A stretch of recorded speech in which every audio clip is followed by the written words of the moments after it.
আসসালামু আলাইকুম সুপ্রিয় কৃষিপ্রেমী আঙ্গুরপ্রেমী দর্শক শ্রোতা, আপনাদের সবাইকে শুভেচ্ছা ও স্বাগতম জানাচ্ছি। আমি রয়েছে আমাদের আঙ্গুর প্রজেক্টের দর্শক।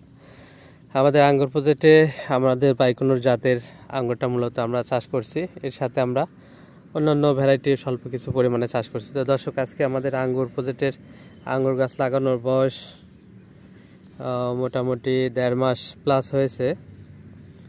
1.5 মাস প্লাস। আমরা জুনের 15 তারিখে লাগিয়েছিলাম, জুলাই 15 তারিখে 1 মাস, 1.5 মাস আজ 2 দিন। তো 1.5 মাস হয়েছে। 1.5 মাসে গাছের গ্রোথ মাশাআল্লাহ, কিছু গাছের গ্রোথ অসাধারণ। দেখুন, এখন এগুলো জন্য মাচা তৈরি করা আমাদের একান্ত জরুরি হয়ে পড়েছে। তবে আমরা আজকে কিছু রাসায়নিক সার আমরা দিচ্ছি।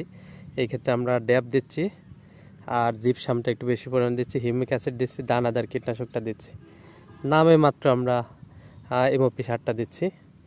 দিয়ে এই যে দেখুন দেওয়া চলতেছে। এটা আমাদের হচ্ছে কি বলে পরে লাগানো, এটা আমাদের ব্ল্যাক ম্যাজিক জাতের, আর এগুলো সব বাইকনুর। তো দর্শক, আর কিছু আছে আমাদের বনরা গাছ, সেগুলো আমরা গ্রাফটিং করব। তো দর্শক, এই তো মোটামুটি অবস্থা দেখতে পাচ্ছেন। বাগানে দেখুন কিছু গাছের গ্রোথ খুবই, দেখেন একদম মাথায় উঠে দেওয়া একান্ত জরুরি হয়ে পড়েছে। এই কিছু গাছ আমাদের অনেক বড় হয়ে যাচ্ছে, খুবই দ্রুত বর্ধনশীল একটি জাত এবং গাছ এই আঙ্গুরের বাইকনুর প্রজাতি। তো ধন্যবাদ সবাইকে আমাদের সঙ্গে থাকার জন্য, এবং আগামীতে সঙ্গে থাকবেন সেই আশাবাদ ব্যক্ত করি।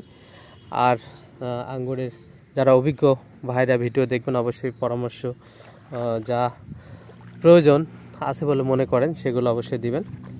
এই তো মোটামুটি আমাদের যে গাছগুলো গ্রোথ কম ছিল সেগুলো গ্রোথ আলহামদুলিল্লাহ ভালো শুরু হয়েছে।